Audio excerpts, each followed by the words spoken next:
Welcome to the Path of Passion podcast, the podcast where we meet people who live, people who laugh, people who like the jobs they're doing. I'm your host, Jordan, and this is my incorrigible co-host. Yes, indeed incorrigible. Hi, I'm Tyler. And today we are interviewing Tim DeRodeff. Now, Tim is a concierge at the Hotel Casa del Mar. And Casa del Mar, my bad. And he is also vice president of the LA Concierge Association. Now, back in high school, college as well, that you did theater?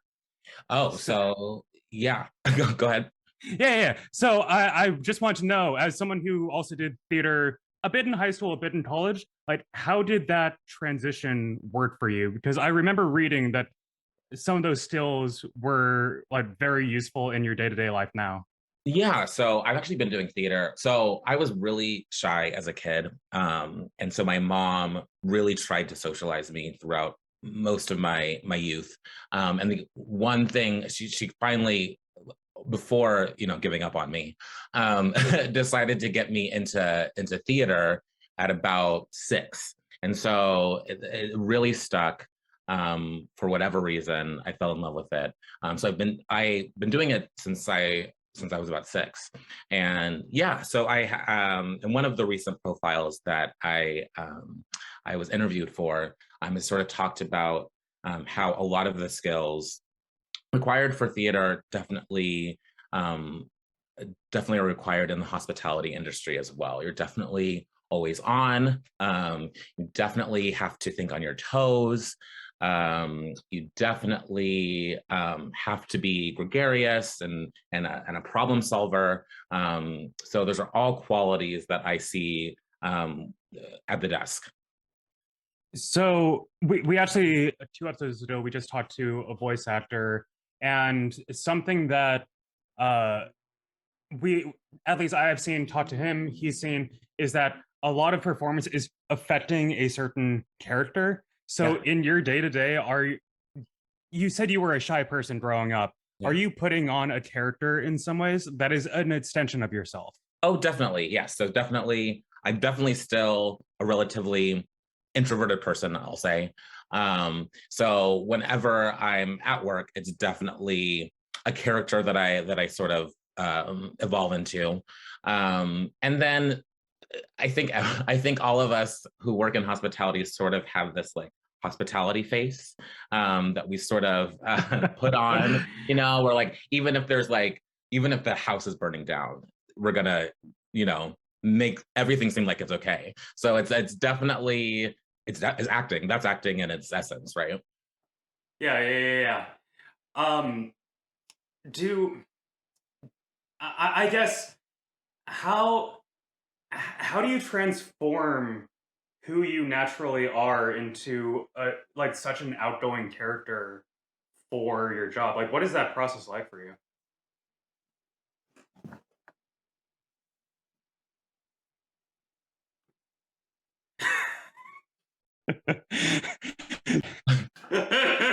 I guess that's a first. I mean, is that the first time we've stepped someone? I'm so sorry. I lost like half of what you guys said. Oh, no worries. I was thinking that might have been the first time we might have stepped someone. So, my question was, like, given that you are naturally a bit more shy, like, how do you channel? What is your actual process for transforming into this character that is more your day-to-day, like 9-to-5 life?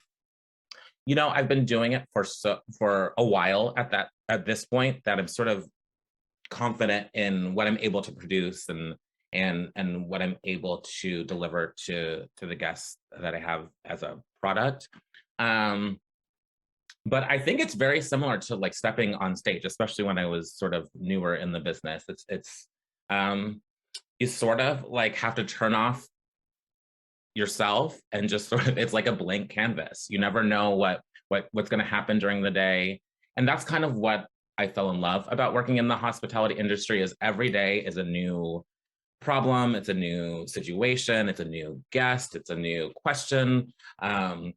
I mean, there's obviously, various things that we have to do every day, but really the people that you're meeting are all across the board in terms of, socioeconomics, in terms of geographical location. So it's always something new. I guess like having, so many different problems and meeting so many different people. I'll say, is there any guest that's been like particularly memorable, like good or bad wise? Like that you can talk about. I will say yes, and yeah. That is my answer to that. No, I mean, but for the most part, especially as a concierge, I think, well, my role as a concierge is a little bit different than someone who works at like the front desk or someone who works in the restaurant. I feel really lucky in my role that I'm able to sort of like do the fun part of travel for people. So like booking restaurants or like going to shows or, booking transportation to a location that they're really excited to go to. So it's definitely like the heart and the soul of the property. So you sort of get to really meet people and like learn about what they're doing. And a lot of times I have guests come in who are doing college tours, and I actually went to college nearby to the hotel that I work at. So I can sort of, talk to them about that. And so it's just fun. I love to like level with people. And that makes it a lot easier for me because again, I'm not naturally an outgoing person, but if I'm able to level with someone, then it makes it a lot easier. So do you find that almost because your job necessitates you actively and positively engaging with other people, like that almost forces you to bring yourself out of your shell, and that's part of the enjoyment of it? Is that Yeah, I generally? think so. Yeah. Okay. Yeah, I definitely get that because I would say I love interacting with people, but I like on a first date, I'm awkward beyond all belief. And the more I'm in an environment where there is a preset like tone and necessitated atmosphere for engagement, I feel more confident in that space for interaction. Oh, absolutely. Yeah. And very much so. I'm sort of in control at my job. So it's like, okay, I'm running this show. Yeah. And actually, so along the lines of concierge, so we've generally talked with some people who are front of house in like the restaurant industry. Yep. Okay. I know next to nothing about like the hotel hospitality industry. So could you tell us a bit more about like what front of house is like for you and like what your job entails? Yeah. So when I first started out, I started out as 10 years ago, started out as a front desk agent. So, I mean, everyone knows, sort of the basic duties of what a front desk agent does. They check people in, check people out. That's kind of, they kind of, keep track of, the goings on of the guests in terms of rooms and such. And then after a couple years, I moved on up into front office management. So I was supervising the front desk. So scheduling, I worked at a smaller hotel, so that required me to be in a lot of different spaces, whereas in a larger hotel, there are different people who handle different things. At that hotel, it was just me, so I was doing like sales and reservations. And because I was a manager, I had to have my hand a little bit on the front of house for the restaurant that we had. So it was actually very stressful, but it was also a really good way for me to sort of learn about the whole hotel industry quickly. And then about 3 or 4 years into it, this opportunity opened up at the hotel I currently work at to go into the front desk. At that time, I had been the front office supervisor for a couple of years, and I was kind of ready to move on. So I moved into the front desk agent at this luxury property on the beach, which was a whole new sort of set of clientele, and they had a whole new set of needs. And being by the beach was a whole new adventure, especially, I mean, I don't know if you know like the geography of LA, but it's very vast and very large, and people generally don't go from like the city to the beach. So it was a whole new adventure for me.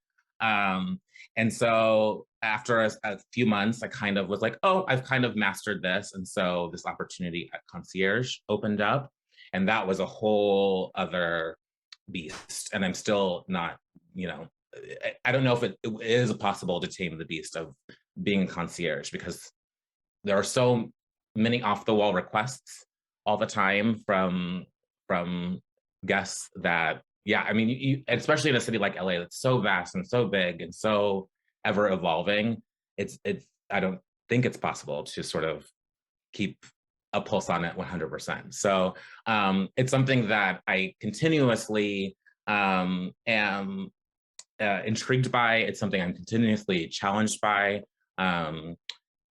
A year into me being a concierge at the property, an opportunity opened up for me to sort of sit on the board of the LA Concierge Association, and I've been the vice president for about 5 years now. Can you tell us a bit more about that? What that entails? How you got into that? So it's an elected position. Thankfully, my colleagues thought that this guy who had only been a concierge for a year had enough, I don't know, talent to lead the organization. So it's a membership of hotel concierges all throughout the city, all throughout the greater Los Angeles area. So Beverly Hills, Santa Monica, where I work, downtown, all over. And we sort of have meetings where we, a lot of times we'll have guest speakers to sort of, again, inform us about what's going on in the city. A lot of time we'll meet at different venues that have just opened up, or who want to, you know, get a word out to the community that they're, you know, still here, so that we can recommend them. So it's a really great way for our network to sort of know about what's going on in the city. So me as the vice president, I sort of, with the president, plan out the calendar of events, and sort of manage pretty much everything that's going on in terms of budgeting, in terms of, yeah, just keeping the organization afloat, making sure our members have a really good time, making sure they're actively engaged, all of that. And we have about 100 or so members throughout the city. So I was going to ask, like, so just for scale, I mean, 100 members sounds a lot to me, but I don't actually know how many concierges there are in like LA or the greater LA area. So is that like a good portion of the concierges, or is that a small amount? Or I would say it's a good portion. Yes. I mean, I would love to have more. I would love to have everyone be involved, but you know, people have schedules and lives and other things outside of work. So I understand. But yeah, I'm very proud of, you know, sort of how many members are actively engaged and involved. And what kind of work you do to, like, how do you bring value to all 100 of those people? What is the value that you get out of this group? Yeah, that's a great question. First of all, the value is network. Our job really requires you to sort of, again, be able to think on your feet. But if you have a question that you're like, well, I've never thought about even thinking about the answer to this, there's a network of people who sort of probably have had a similar question, or who probably have had a similar instance that can help. The funny thing about the job is that we all work at competing hotels, right? We're competing for guests, but we sort of work in this bubble where we all sort of work together. So network, information. Again, as I mentioned, we a lot of times will have informative speakers come and sort of speak to sort of, if it's a museum, it's the Getty Museum, we'll have a representative from the Getty speak to us. So it's the Academy Museum, we'll have someone from the Academy speak to us. So it's really helpful to be able to relay this information to the guests and even upper management. Like, hey, like I'm this huge source of information. This is why I'm valuable. Tim, we cut out, he was saying that the value that you provide for everyone else is the community, as well as all of these speakers who help provide their expertise and like share their experiences so everyone can learn from that. Was that generally where you were? Essentially, yeah. And then it just speaks to sort of the knowledge base that the desk can bring to the hotel. Yeah, so something I kind of want to touch on that you said a bit earlier is, oh shit, I'm off mute. So something I want to touch on. You said that you guys are all competing, Mhm. but you're all working together in this. Is there any? How does that work? I think it's like a friendly competition type of thing. But if you're in the dredges, like we're all, we're all working the same position. We're all, yes, we all feel it, especially during summer and especially during, busy seasons. So if you have a friend or a colleague who's able to answer your question, that's great. And you'd want the same to be done for you. And again, speaking to the geography of LA, if someone wants, something like if someone wants me to help them with surfing lessons at the beach, absolutely, I'm going to help them with surfing lessons from the beach when they're coming from Beverly Hills. They probably don't know sort of, what to do. So it's like things like that. It's really interesting also that you mentioned that because the second episode we did was with our friend Jared, who is now a bar manager, or was a bar manager and now a bar consultant, and taught Jordan and I the cocktail mixology classes. And one of the things he said, he also experienced that in the restaurant industry, was like, you have this vast network of bartenders or chefs, and you technically are all working at competing institutions, but it really helps that when you guys can like lean on each other and relate through experiences and get help from one another.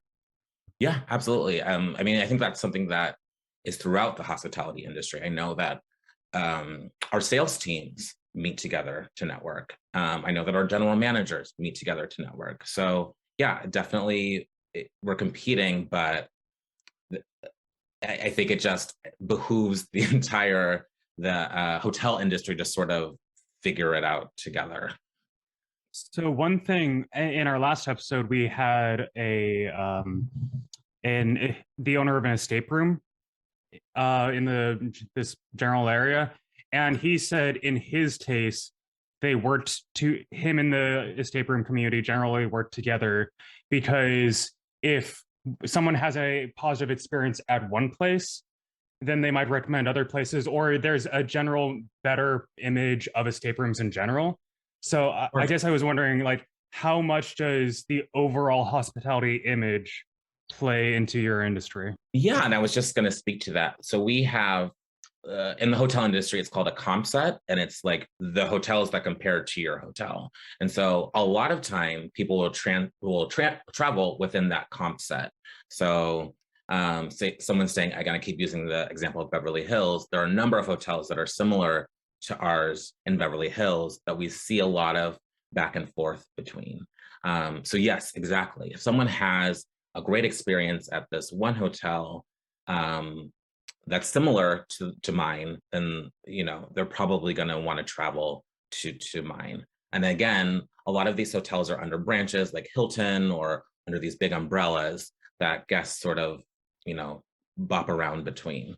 So it's definitely something that, yes, the hospitality industry as a whole wants to obviously make sure that our guests are well taken care of, and have that name recognition as well. So on a bit of a different note, and I totally understand if you can't go into too much details about this, but what were some of the challenges that you faced in the hospitality industry that you didn't necessarily expect going into it? Well, definitely COVID. It definitely. So my hotel closed for 3 months, and that was sort of, in terms of the hotels in the area, the shortest closure that I saw, or shortest closure of desk. I know I have a lot of colleagues who just are now returning to work, and it's been like over 15 months. So that has been a big challenge, and it's been a big challenge sort of revitalizing and sort of figuring out how to get back to well, for me personally, get back to work. And then just the hospitality industry in general, how are we going to be able to sort of evolve and continue what we were doing. I have noticed that people, especially within the last year, have been really excited about traveling and all of that. But I think right now, especially, we're facing a lot of like staffing issues, and the expectations are the same as what they were before the pandemic, without the level of staff or without the level of resources. So that has been, I think, the biggest challenge in my career, is sort of just, a lot of these restaurants aren't that I've have worked with in the past. I don't have the contacts anymore, or they don't have the number of tables because they don't have a number of staff, or they're not, seating people indoors, or just a whole. It's honestly like learning the city from the ground up. And yeah, it's been a challenge, but now it seems to sort of, especially because I've been doing it for the past year or so, I've sort of been able to get the ball rolling again. Yeah. So on this topic of the evolution of hospitality, I know in New York, Airbnb has been a huge, I wouldn't say threat, but it's transformed the landscape of hospitality a lot. So I don't know much about the LA space, but how has that impacted hospitality for LA? Yeah, so it was an interesting, like, especially when it was first came on the scene, everyone was like, oh my God, what are we gonna do? What is this? What's this new thing? So it's definitely impacted the hospitality industry greatly, in a lot of different ways. So I think now, before, I think hotels were kind of resting on their laurels, right? Like, people are going to come, people are going to stay with us, whatever. But now, as I think in the larger cities, especially like New York, LA, Chicago, a lot of these hotels, if they're smart, are trying to create experiences for guests. So the restaurants are a lot of like chef-driven restaurants that are really exciting to go to, or the roof restaurants that are really exciting to go to that you won't get in an Airbnb, right? They've amped up their guest relations and concierge team so they can provide experiences and services for guests that you'll probably not really get in an Airbnb if you're doing on your own. So it's sort of, in a positive way, I think, impacted the hospitality industry in a way that they have to sort of like get up and go, and then really create these stays for guests that are memorable. And a lot of studies right now show that the number one, especially right now, because people can't really travel internationally, people want a local experience and they want an adventure. So it's a lot of that. It's a lot of, this is the city and this is what the locals do, and please stay with us because we can show you. And it's really interesting that like, one of the things you don't get if you stay at an Airbnb is you don't get like the concierge service, and you don't get someone that's basically going to say like, this is what's hot, but this is what's going on in the city. I think Airbnb is nice because it could often be a very cheap option, but at the same time, it also puts an onus for you to be like, do lots of research ahead of time. And you kind of almost end up planning your trip in an inflexible way, because you're like, oh, I have to like figure out everything on my own. Whereas if you have a concierge, you can be like, okay, this is only, tickets are showing up on this day for this thing going on. And it gives you a lot more flexibility, which I personally find really enjoyable and important on a vacation. 9 to 5 is rigorous for me. I don't need that on vacation. Yeah, that's definitely, you hit the nail on the head. It's like, we can sort of do whatever your heart desires, as long as it's legal, moral, or ethical. We're here to sort of, make whatever adventure you want happen for you. And I have colleagues who have had some of the wildest requests. Like, I've had a colleague who had to ship a tiger from Dubai to the US. Yeah. How did that happen? I haven't had as many of those crazy requests. I get a lot of, especially right now, I get a lot of last minute requests. So that has been a little bit challenging. But yeah, I have a number of colleagues who have worked in the industry for decades. who has some pretty wild stories. So I guess like, I mean, I assume all of you like bond over the story, like, you know, the wild stories that happens between everyone, but also with, you know, COVID and everyone being shorter staffed, do you think the community's grown like closer over the last year and a half? Absolutely. Yes, definitely. We're actually having our first in-person meeting since March of 2020 on Monday. So we haven't really been able to connect outside of virtually since. And yeah, so we've had a really big sort of RSVP turnout, which I'm really happy for Monday's meeting, because I think people are so ready to see their colleagues.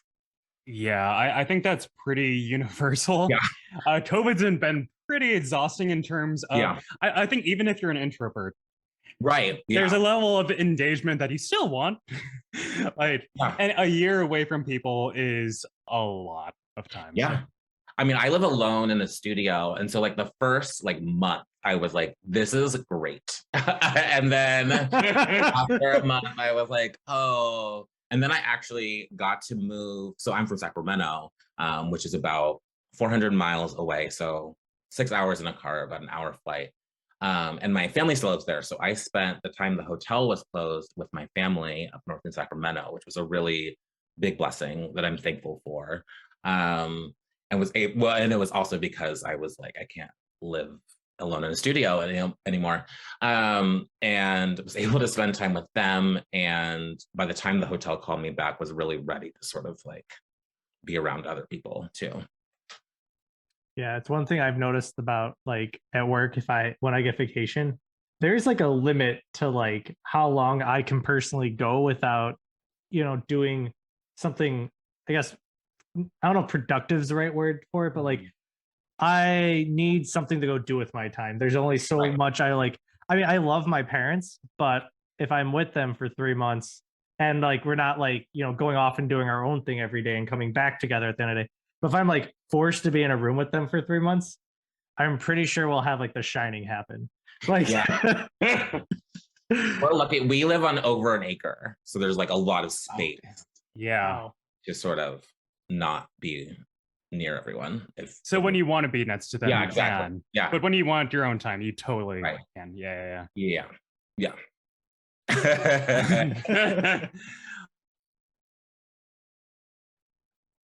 Away from family, but more back to hospitality.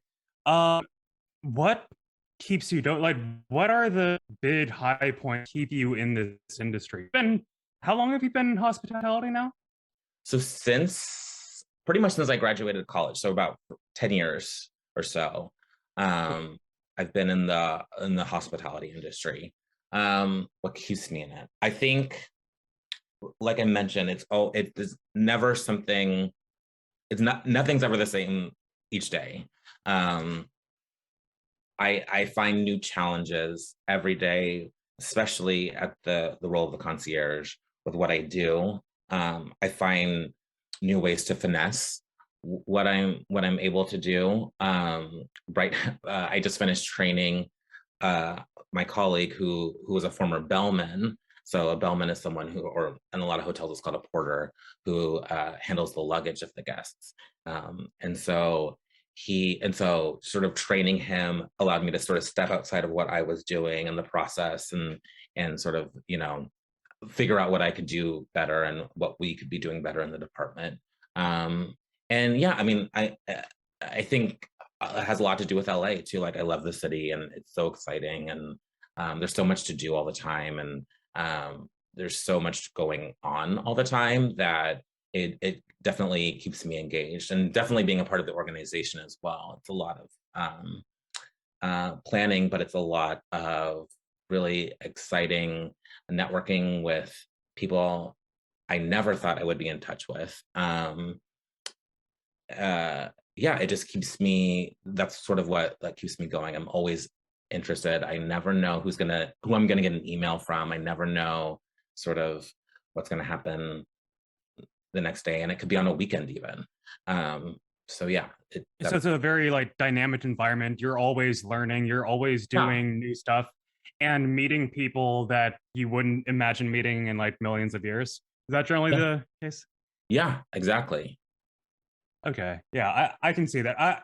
I feel that with everyone we've talked to, the growth, the like constant learning has been a core part of what drives people to actually stick with what they're doing. Because if you're going to do something for 10 years, I feel like you have to at least enjoy some of it. Well, Right. you don't necessarily have to, but like it helps too. Yeah. Well, and I'm the type of person that gets bored easily too. So, Yeah. finding a position that sort of allowed me to not be bored. I mean, some days are boring, but like by and large, it's something that there's always newness to. I think it's really, I wouldn't say impossible, but hard for literally every day to be on 100%. But I feel like as long as more of your days like bring you purpose, bring you meaning, like bring something that adds to your life, then that is a path worth pursuing. Because I think I think it's easy to get caught up in the should, like the general social concept of should, like you should be just going to your 9 to 5 and making your money and then going home. Like there isn't necessarily the encouragement of actually like enjoying or Yeah. getting anything out of the 9 to 5 other than the paycheck. Yeah. So yeah, and actually along these lines, was there any, did you face any social pressures going into this industry? Like how did your friends receive your career choice? Well, actually, the way I sort of fell into the position. I actually graduated during the recession, so it was like impossible to find a job. Rough. So essentially, what I was doing is, luckily, my mom was the executive director at an agency in Sacramento, and so I would work at her agency, save a bunch of money, and then like stay on my friends' couches down here because I really wanted to live in LA. And would spend a few weeks here just like pounding the pavement and applying for jobs. And so basically, long story short, my friend whose couch I was sleeping on said, I just got this, and she was an actress. She said, I just got this job at this hotel. I think you should, definitely go down that route because again, it's sort of all of like the training that we just graduated with, and it's all of this, customer service sort of works hand in hand with theater in so many ways that I can't even get into. But so that's kind of how I sort of fell into it. I applied, and literally 6 months later, the hotel called me and got me in, and I sort of moved from there. But so there wasn't any sort of social pressure from my peers. I think, again, theater is so community based that it was sort of, a natural progression. I think a lot of people in theater are willing to find anything that'll get them work, especially if they're, starting out as actors. So in terms of my peers, it was a right fit.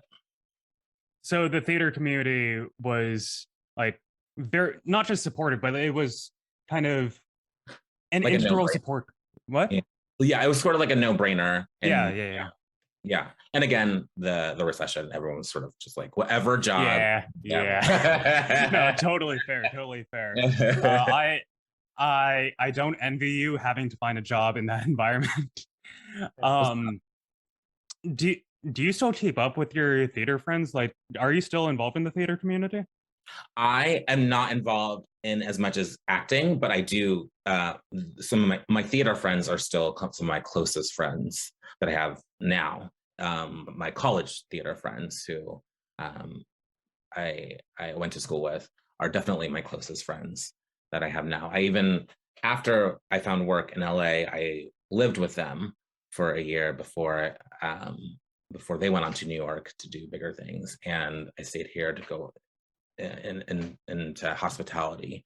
But yes, definitely still keep in touch with them. I think, like the hospitality industry, there's sort of like a connected bond when you're, whether it's in music or theater or dance or anything. It's just we all sort of share that share sort of a common vision and yeah, just a commonality that connects us through life, I think. So then, in terms of like, are you doing any like small scale side productions in theater? Have you kept in touch with the local theater community besides like, you know, your friends who have gone on to New York? Not as much as I would like to. I am so thankful that as a concierge, a lot of times the local productions will reach out to us in our group and, you know, want to sort of involve us so that we can recommend the shows. Center Theater Group, which is down in downtown Los Angeles and has a lot of great tours all the time coming through, is always really generous with what they're able to sort of give us, and I've seen a lot of great shows along that route. But no, I haven't really done a lot or kept in touch with a lot of the local theater scene. I think we all had sort of that refresher moment during COVID where I was like, I definitely want to get back into that and get a lot more involved with that. So we'll see. So on this topic of work-life balance, like work-life synergy and stuff like that, how much of your day is spent being a concierge, and how do you spend your time outside of it? I would say like 100% almost.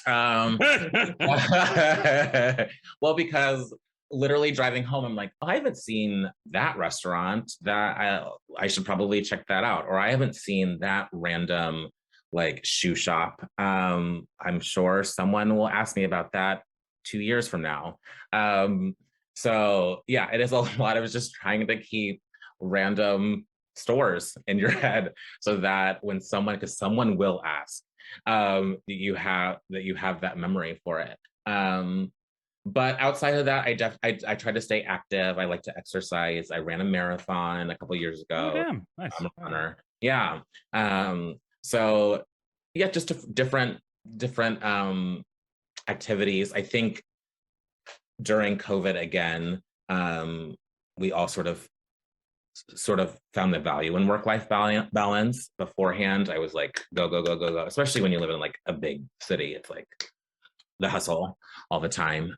So now I'm a little bit more cognizant of, you know, taking time for the things that I personally enjoy, which is like a lot of TV and yeah, a lot of like running, exercise. I definitely want to get back into like theater and dance and all of that, but once Yep. a little bit more, you know, open and stuff. And yeah. Given the nature of your job, now that you've mentioned it, is it possible for you to go out and not be thinking like, oh, No. I should recommend it? No. No.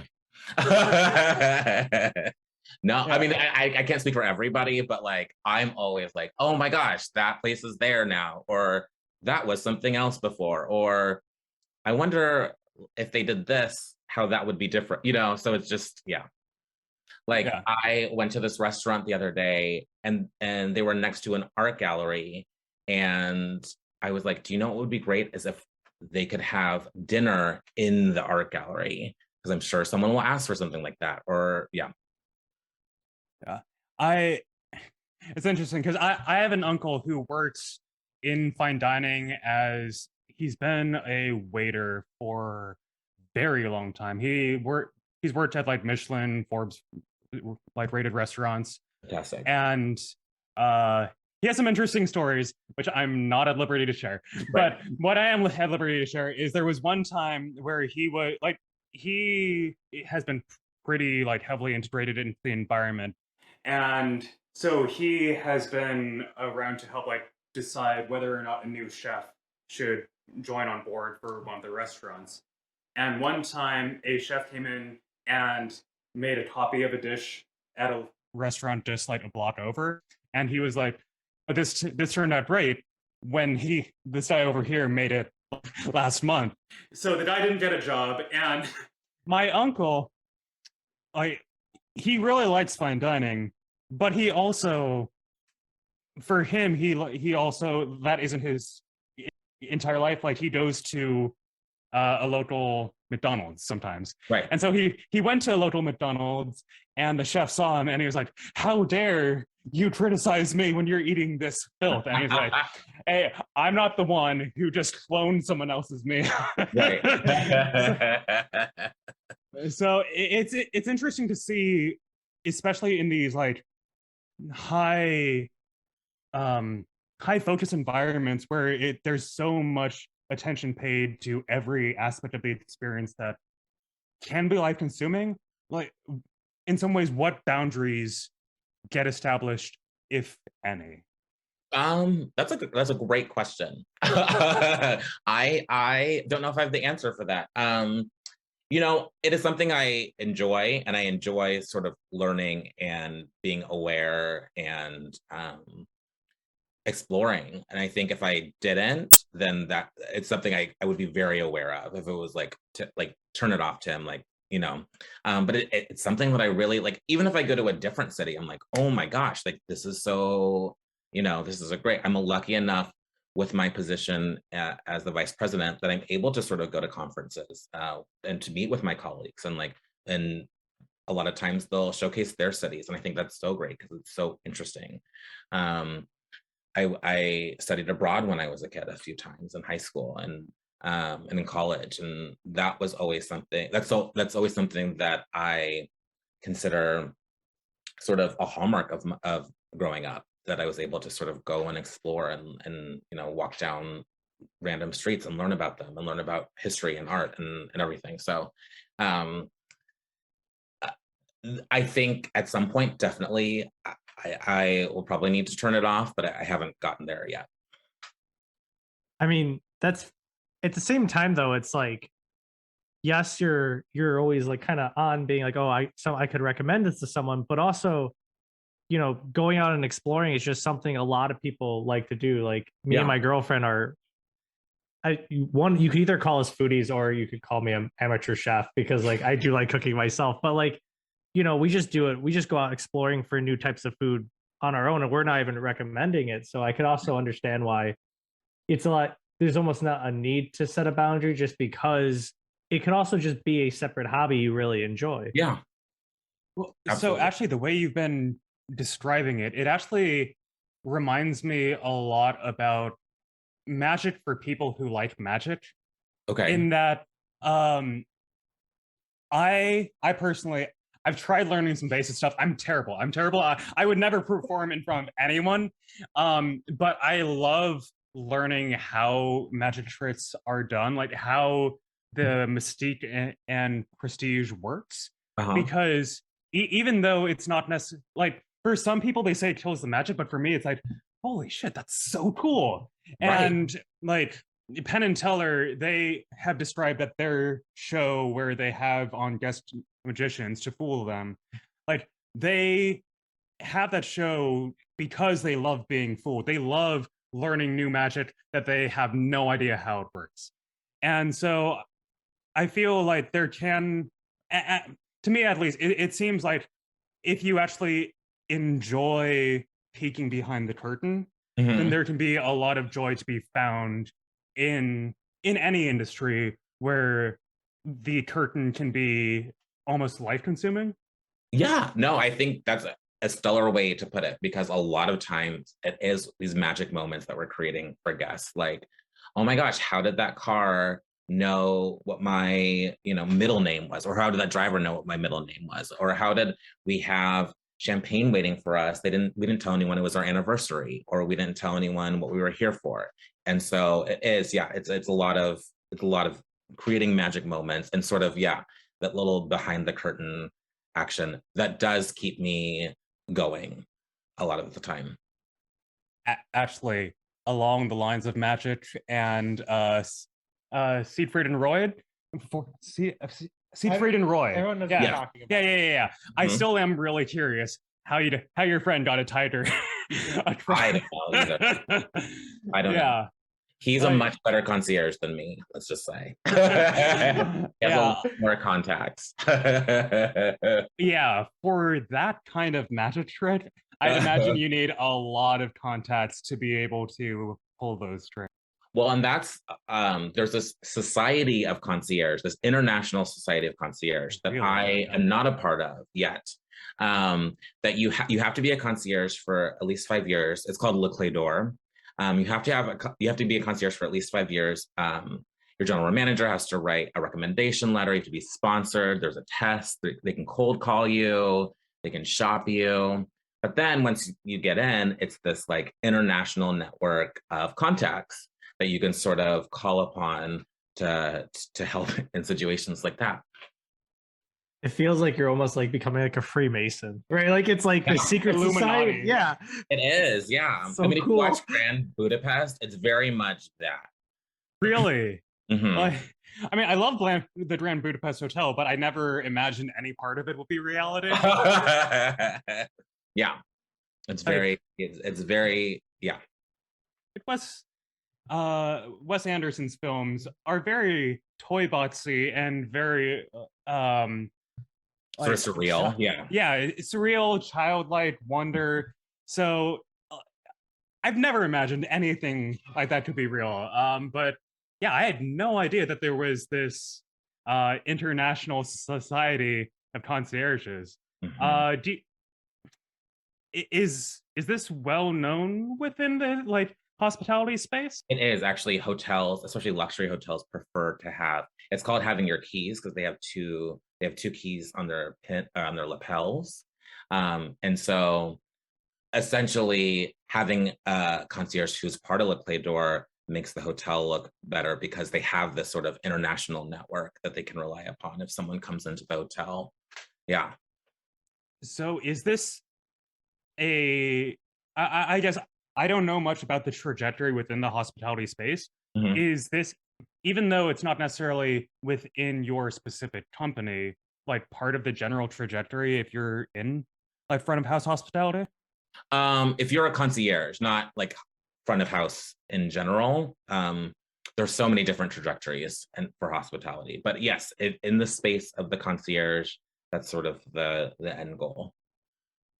So then for you is getting an invite and like joining it the next step, or what is I Yeah. guess the trajectory you want to go? Yeah, that's definitely something. So I just became eligible and then COVID hit. So I'll be Oh working no. on that. Yeah. And so I'll be working on that shortly. And then in terms of the long-term trajectory, like, do you have aspirations of like running your own hotel, or like what are the dreams for you? No, I have been in hotel management um, long enough to know that that's not probably where I would like to go, but I would love at some point to sort of consult and be able to travel and sort of, um, even if it's not sort of as a concierge, be able to sort of train concierges or train guest relations and to sort of what guests expect when they're checking into a hotel, in terms of customer service and in terms of just service in general. Um, so yeah, I mean, that's sort of what I would like to do. But who knows? Again, there's so many avenues in the hospitality industry. It's crazy. I have colleagues who started as again, well, a bellman and now he's a concierge. But then I have colleagues who were with me at the front desk, and now one's like a housekeeping manager and one's like a reservations manager. So you can really go a bunch of different directions. So it's really interesting because Arnd, who was a bartender then bartender, he also said, "Yeah, I would never own a hotel." But then he went into like bar consulting. So Yeah. from what from, from what you can say, why why is the consulting aspect more appealing to you than the actual ownership management? I think because you're not sort of tied to the desk or tied to a space.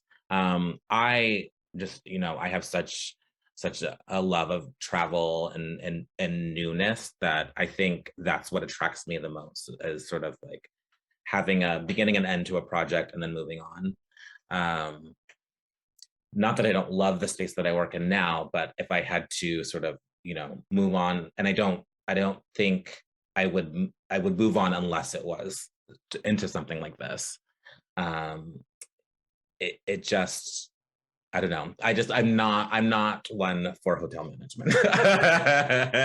It is a lot, and the people who are good at it are just a completely different skill set than I am, and that's something I had to learn when I was operating the front desk.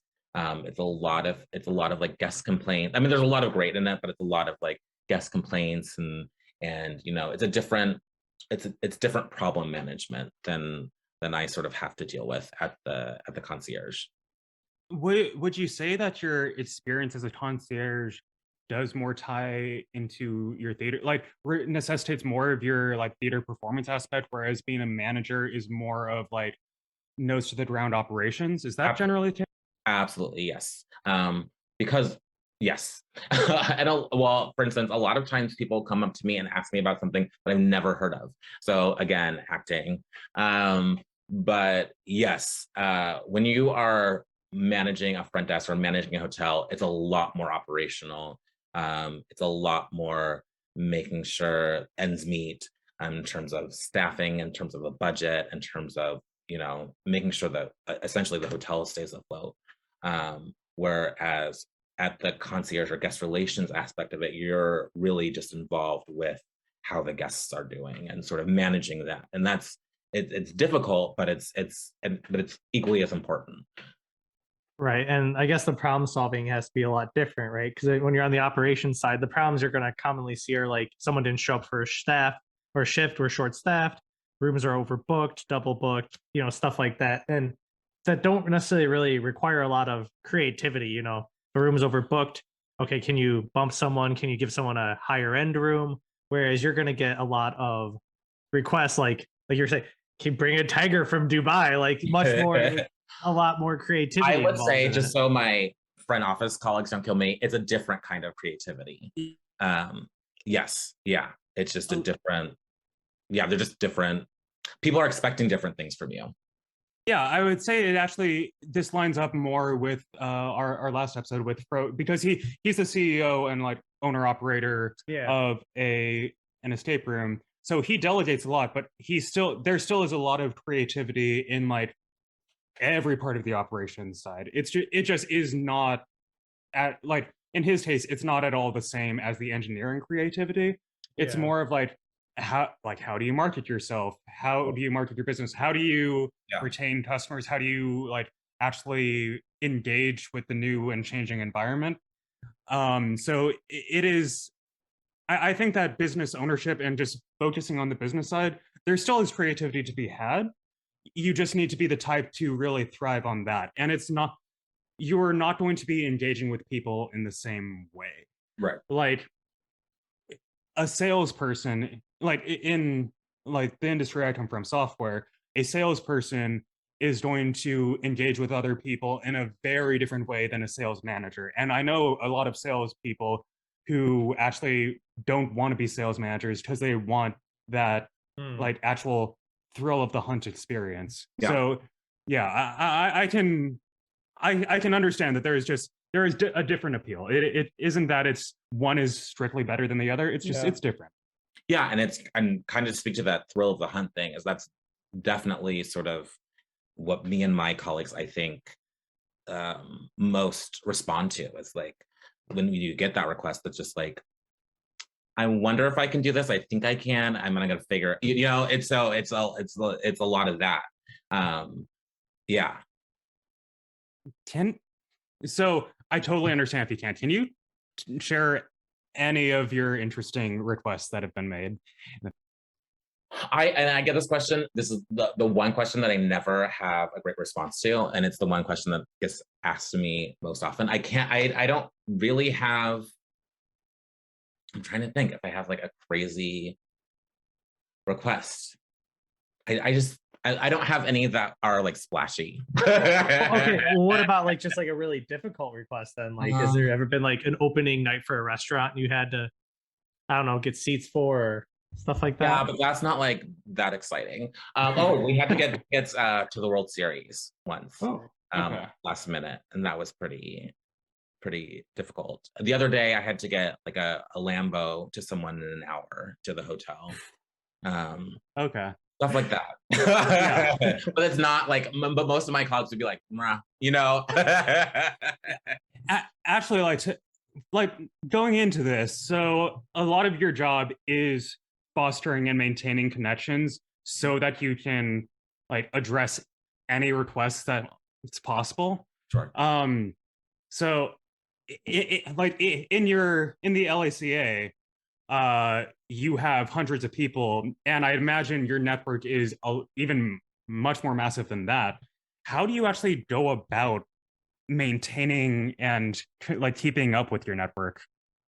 Yeah, so luckily we do have a very committed network of sponsors and vendors that will attend some of our meetings, whether it be like Universal Studios as one of our sponsors, or like the Getty Center, and then we have like transportation agencies or car rental agencies. So, but they're a very committed network, so that makes it it makes it easy for myself and my colleagues throughout the city to sort of have someone and know them to reach out to them. So for instance, that Lambo that I had to get into an hour, I was able to call a colleague and be like, this is what I need. Can you do it? And she was like, yes. So in terms of maintaining a network, that's again, one of the benefits of being a member of the LACA is that you have a lot of people you can reach out to, not just who are concierges, but also who are vendors that you'll probably, need a service from at some point. Yeah, that makes a lot of sense. It's effectively leaning on institutional relationships rather than personally cultivating thousands of relationships. Yeah, Because yeah. like individually, I was just thinking you individually being like, okay, I have to text these 100 people today, these 100 people tomorrow. Yeah, okay. Yeah, no, yeah. That makes a lot of sense too, because like so in mechanical engineering, like one of the conferences I continuously go to is the American Society of Precision Engineers. And so besides like the conference hall where everyone's presenting, there is just a vendors area. And you can, and they make designated time to you can go speak to the vendors and, and all those vendors have a relationship with the overarching organization and therefore all the engineers who are a part of it. And then they also encourage the vendors to also give their own presentations, like what's up and coming. So there's a lot of outreach going on from both sides, like reaching out to vendors and vendors reaching out back to the organization. Exactly. Yeah. And every year we'll have sort of like a trade show or an expo, or even outside of the vendors that we have as part of our organization, we'll invite sort of the hospitality community at large to come and sort of represent their brand, anything that they think we would, get knowledge from, or the hotel could use. They sort of offer, and it's a lot of fun. There's so many different people who end up coming, and it's always a great thing to go to because you learn so much about sort of what's going on in the area, and who's making cupcakes, and who's yeah, a lot of different stuff. And that's always my favorite part of the year is the expo. That's something I never really considered, because it's commonly said that like networking is important, and I always saw it and understood it in the context of like for hiring, and on both sides of hiring, like to hire new employees and to be hired yourself. But it didn't necessarily cross my mind that part of the value in especially an established structural network like the LACA, part of the value is a network, and an exponential network, so that you effectively have network, like by being part of this group, you have networked with everyone that this group is networked with. So it gives you a lot more leverage. That is something I've never thought about before. Yeah. And that's exactly that. That's the point. Sort of, it's the leverage and again, the knowledge. Yeah. Right. And yeah, digging in on about the knowledge, right? Like if you have to, let's say you did have contact with 100 people and you needed to ask like a question, it's a lot harder to ask the question to 100 different people and then sort through all the answers. Whereas like, if there's an expedition or an expo or like a forum or something, right, you can ask one central location, and then, other people know like, okay, if I don't have the answer, someone will answer. And it makes it much easier to share the information, and you don't have to hunt through a bunch of different answers for what you're looking for. Mm. Exactly. And that goes back to the guest too, right? Like, so, you know, when you Google something, it populates thousands of different answers. So it's nice to have someone who's able to sort of curate that search result for you based on them going to an expo or based on them going to a meeting or, you know, what it may be. Yeah, and I'm just going to go into Doodle results just a bit because I have Hot take, here we go. no, yeah, definitely a bit of a hot take because so I've spent the past year trying to launch 2 businesses, and so I've had to learn a lot fast. And Doodle sucks. I'm gonna just like say this straight up, sucks because a big part of Doodle, of the reality of Doodle now, is that a lot of businesses create content so that effectively the marketing is the top result. So if you want an answer to your question, if you have a question and it's not like and your question is not, I want a business that can answer this question, then you're shit out of luck because all that you will get is marketing content. Because marketers have realized that one of the best ways to get customers is to churn out content for specific questions. So it makes it really hard to actually get answers. So I'm actually a part of a business community myself, and I have found that resource to be like 100 times more helpful than Doodle. Mhm. And actually, for me, also Twitter. Like it's surprising. It was surprising to me, at least, how open people are to just being like directly asked questions. Like I just DM'd a few founders on Twitter, just very specific questions of like, what was your strategy for doing this? Like in this situation, like this is what I was thinking. How would you respond to that? And like actually leveraging a community of people who will like actively engage with you rather than just an automated response that Doodle spits out, I found immensely more valuable.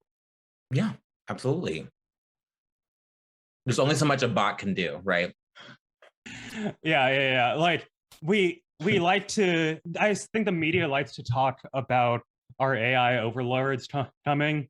But even with the speech to text that we use for Zoom, because we get a transcript of every one of these episodes and then publish it on our website so that if you just want to read through it, you can do that if you're hard of hearing, and also to get SEO, like certain optimization for our content. Sometimes Zoom's speech to text is not good. Like I actually compiled a list of them, but it can be humorously inaccurate. Like there was one about it interpreted me as saying like, it is good that you know you're going into debt, and that was just completely not even close to what I was saying. But yeah, bots are, all that to say, bots are a bit of a ways off from actually being able to answer questions valuably. It makes me think of like whenever I call customer service for any company, they're like, please press 1 for, I'm like, the first I just say customer service. Like I want to talk to someone. Like Totally. I mean, right, and we're young. Like anything that an automated bot can do, I can find online from their website. Yeah. Like I need to talk to an actual person. People are expensive. Exactly. But going back to like why, you know, right, a hotel is going to be more expensive than going to an Airbnb.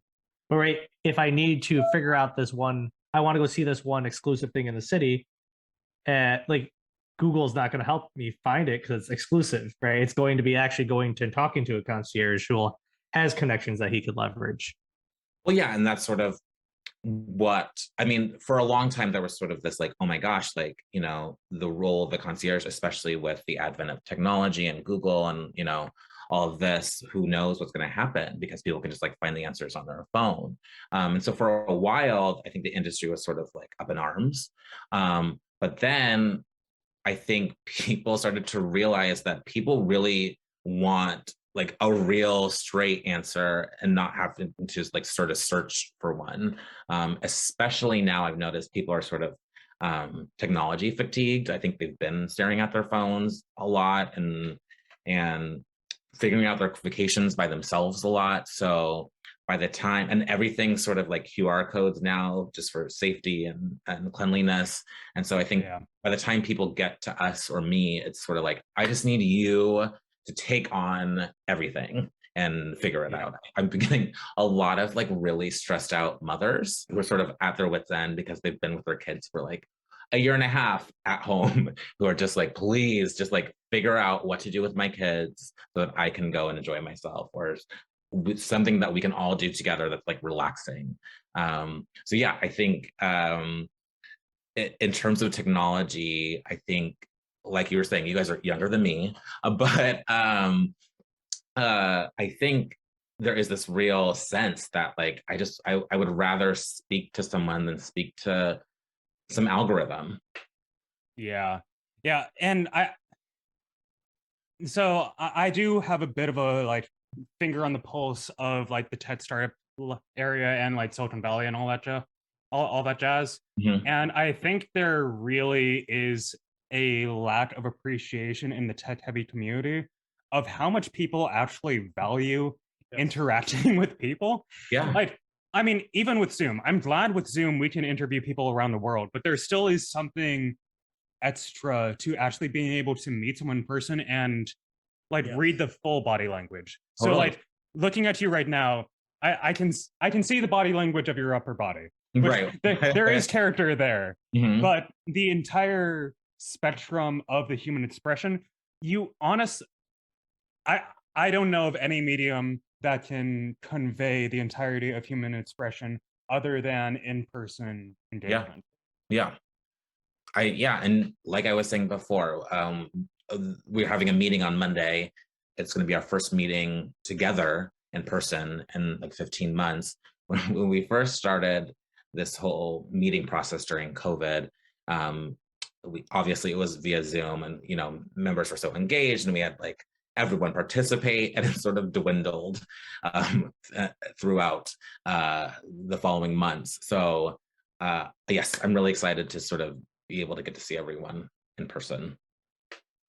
Yeah, I mean, like it's one of the things is like, so like I work at at a government lab right now doing research, and I deal with hardware, and so I have the option to there's a lot of stuff I can do remote from home, but there's also I have to go work with hardware, and so I still have to go in, and I much prefer going in than working from home, even though there's like this huge trend. A lot of people want to be able to work remote, and like I want the option to work remote. Like yesterday, because me and my girlfriend just moved to this new apartment, like the washer dryer got delivered, and so I needed to be around. And then today Comcast came to install the internet somewhat successfully.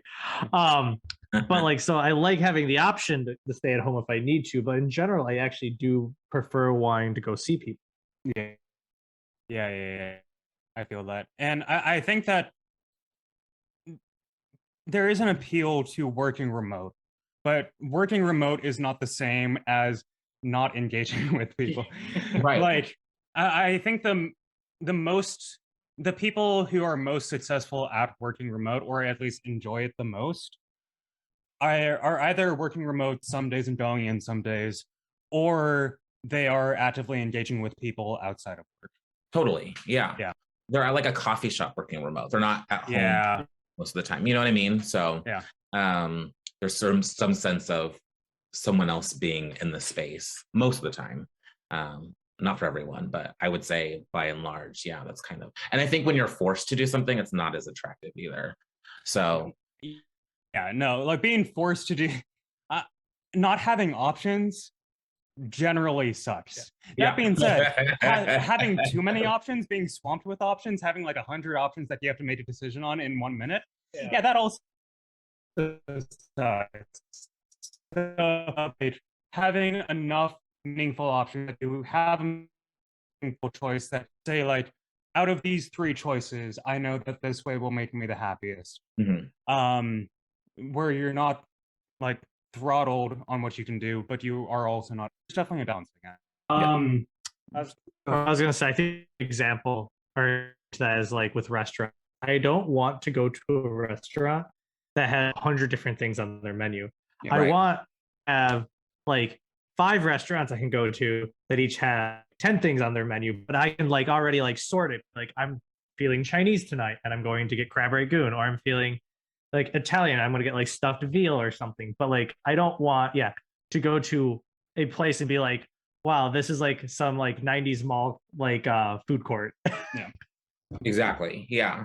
And I think it's good to be specific about that kind of stuff too. Like I have a lot of guests who come to me and are like, okay, like I need some recommendations for restaurants. And I'm like, great. Like, what are we thinking? Like what kind of food are we looking for? And a lot of times, more times than you think, people are like, oh, just something good, which like does nothing for me to help them. So yeah, I think it's really good to be specific about sort of what you are looking for. Yeah, so I know from the bar industry, like if they ask what you're looking for and you say alcohol, like that, then there's at least Ethanol, not yeah, methanol. there's at least follow-up questions that's like, okay, do you like sweet? Do you like savory? Right. What kind of food do you like? Because that can help inform like what kind of drinks do you like. So is there a bit more like Yeah, drilling? I'll go. I mean, my thing is always like, did you think I was going to send you to someplace not good? You know?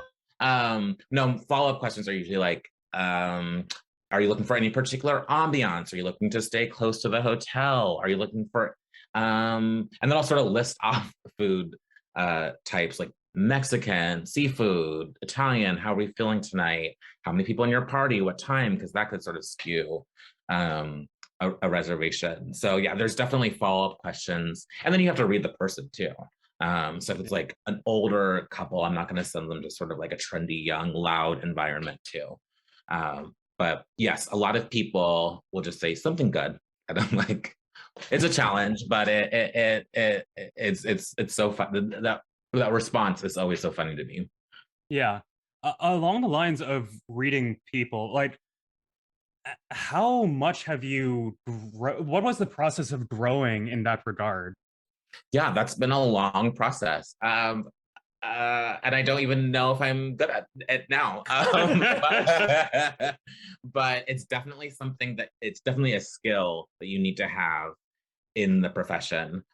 Because again, like the example I gave, you're not going to send like an older, like I'm not going to send my mom to a place that I would go to, essentially. Yeah. And I've been to restaurants with her where we've had completely different experiences. And we had this, a similar menu.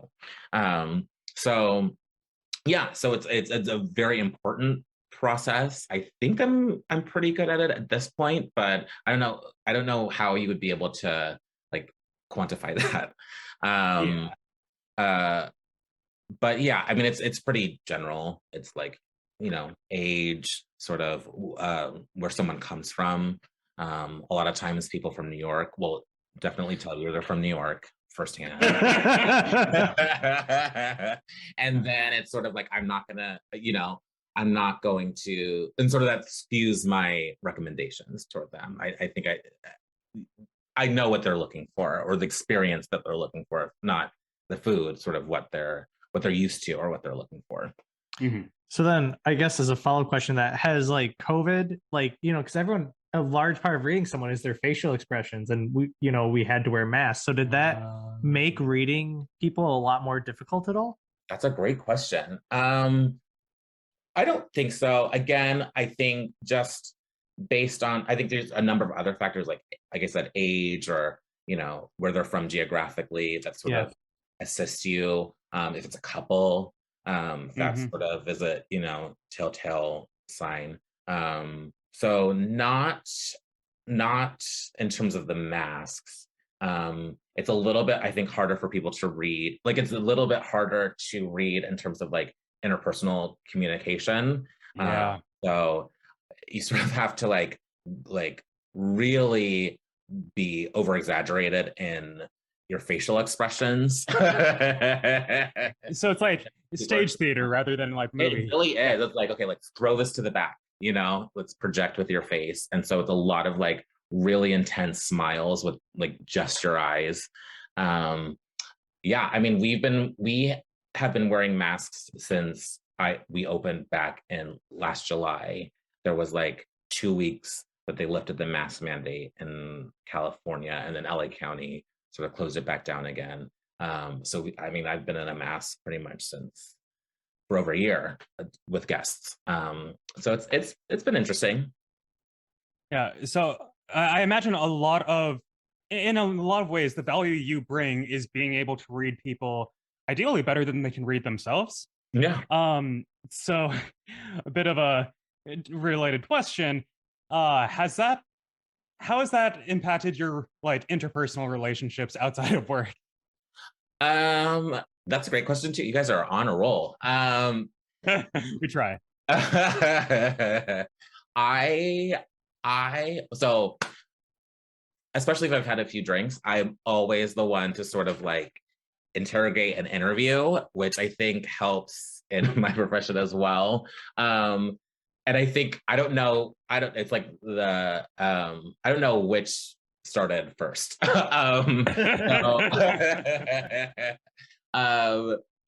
I think in my personal relationships, I'm very involved in sort of what's happening with the person, especially if like we're like at dinner or something. I'm very like engaged in that. Like I'm at the desk with someone, I'm very engaged in like what they're doing, and so I can sort of like figure out. The thing about working in hospitality is you're always supposed to anticipate the guest's next need before they tell it to you, especially at a luxury property. So yeah, so if you're recommending a dinner location, can I offer you transportation? Or if it's raining, can I offer you an umbrella on your way out? That kind of stuff. So I don't know if it has impact. I'm sure my friends would tell you yes, but I don't know what they would follow up with. Well, a question that I'm about to follow up with. So, well, yeah. So you like basically you are heavily trained through your job and just your experiences of like focusing on providing for other people's needs. How do you go about balancing your own needs in this equation? Gosh, geez. Not making it easy. Again, I think before COVID, that wasn't something that was really on my radar. During COVID, it was I definitely had a lot of time to take care of my own needs because I wasn't doing much. So that's something that I'm working on and sort of trying to balance. I think in a lot of my relationships, I've learned that I sort of don't turn off the hospitality role and like over take care of people and like parent a lot of the times, and that's definitely not something everyone needs. So I'm working on that. But I genuinely love to like take care of people, and yeah, it's just I think it's something that's like innate, and I could really get excited when like people are just like comfortable. Makes sense. And I would say, from what I've heard, at least, if you want to enjoy the hospitality industry, that has to be what your personality type is like. Would you say? I think so. Yeah. I think we're just naturally, in tuned with what people need, and again, anticipating the next need. And so, yeah, I think if that's not something that you're like interested in, then yeah, working in the hospitality industry would definitely be a struggle. No, I was gonna comment right now about how, like, because we like to host dinner parties, and like I think one really big, I can kind of relate to like making sure, like, to anticipate people's needs and making sure everyone's having a good time. Because especially when I'm hosting dinner parties, I'm always like, do you need another drink? Like, do people want me to like? Even before the dinner party, I'm like getting feedback on like what dishes people are looking forward to, and tweaking the experience so that my friends are going to have the best time possible. Well, that's the point, right? You're welcoming them into your home. It's like hospitality. And so you want to make sure everyone has the experience you'd want to have. Yeah, actually, funny you mentioned bring that up, because when I've thrown dinner parties, I don't particularly want to engage with like I want to create an amazing experience, but like what I get out of it isn't necessarily like what I get out of it is creating the experience for them I that see. everyone is enjoying themselves rather than me necessarily partaking. Like I'm Right. partaking for the experience, but what I actually get the enjoyment out of is the creation. Right. So it's more of like the end. You're like, this is what I created for you guys. Yes. Yes. Yeah, exactly. Which is Yeah, great. like I want to know that I was directly responsible for people having a good time. Like I'm very much the type of person that would rather throw a party than go to a party, even if throwing a party is an insane amount more work. I think I'm a little bit of both. Totally fair. One last question just to wrap things up.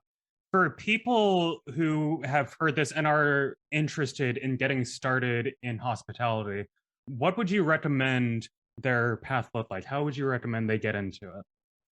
I mean, there's so many different paths someone could take. I think for most people, the first entry is sort of like the front desk, because that's sort of like the operational entry. But and I think that's sort of what people sort of look to do. But I would say if someone's interested in starting in hospitality, there are so many other avenues. If that's not something that they think they might be as interested in, maybe they're super shy and they don't want to be around a bunch of strangers all the time, then they could go into reservations, or something sort of in the back of the house. So I would say if they're looking to start in hospitality, there's so many avenues, and just say yes. You'll never know sort of where you'll end up. I never thought I would be a concierge at all. I didn't really even know what one was. And so it's sort of something that just opened up, and I was like, yeah, I think I could do that. I've lived in LA for like, a significant amount of time. I know the city. I'm young. I can tell people where to go. And so it's definitely a lot of just being open to possibilities and open to experiences, and yeah, you'll never know where you'll end up. I think that's the same for a lot of different career paths, but I think especially in the hospitality, there are just so many avenues that it can take you to, and you might end up in like Jakarta too. Like that's also another option. Like working in the hospitality is great because there are so many different locations you might end up as well. So yeah, just be open and willing to say yes. So I guess one more final question, which is if you did transition into being a concierge consultant, where are the places you'd like to consult? Like what cities, or is it other places in LA or? No. I